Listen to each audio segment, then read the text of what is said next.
নদী ভাঙ্গন কারণে আমাদের স্কুল ভেঙে যাচ্ছে।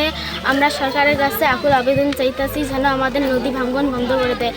এই চরে আমাদের একটি স্কুল, আমরা ওখানে ভালোভাবে পড়াশোনা করতেছি, যদি এটাও ভেঙে যায় আমাদের লাইফটাই ধ্বংস হয়ে যাবে। আমরা সরকারের কাছে আবেদন চাইছি যেন আমাদের স্কুলটা আমাদের নদী ভাঙ্গন বন্ধ করে দেয়, তাহলে আমরা সরকারের কাছে কৃতজ্ঞ ঋণী থাকব।